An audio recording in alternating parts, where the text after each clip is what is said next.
Həyat bağçasında bir güldə bitdi, yığışdıq məclisə çağırlar dedi. Sənin şərəfinə bu şad günə 5 günlük dünyadan bir ildə ötdü. Həyat bağçasında bir güldə bitdi, yığışdıq məclisə çağırlar dedi. Sənin şərəfinə bu şad gününə dostlara doğma ses senin ünündür. Sen sanma bugünün adı günündür.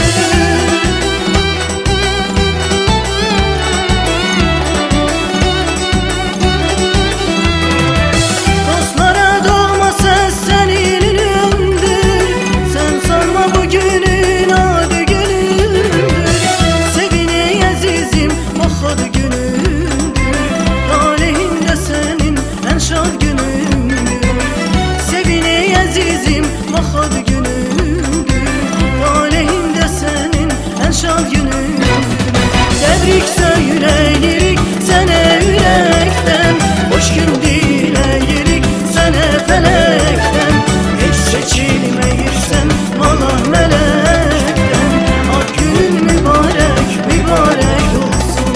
Tebrik söyleyirik sana yürekten, hoş gün dileyirik sana felekten. Hiç seçilmeyirsen vallahi melekten.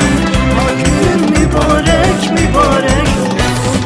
Mübarek olsun, mübarek olsun.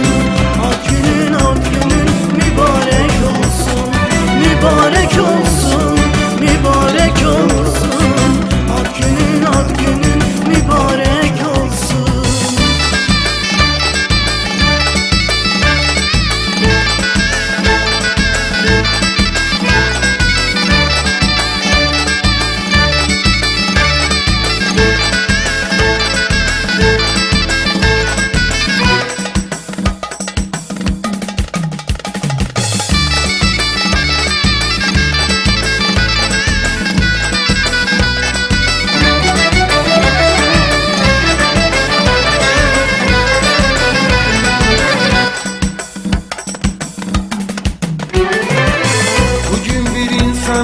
təvəllüdür.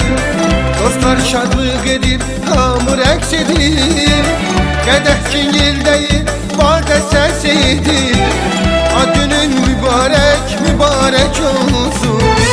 Bugün bir insanın təvəllüdür. Dostlar şadlıq edir, hamı rəqs edir. Qədəh cingildəyir, badə səs edir. Ad günün mübarək, mübarək olsun. Sebep görütenin hayalındadır, yaşanan hoş günün rüyasındadır.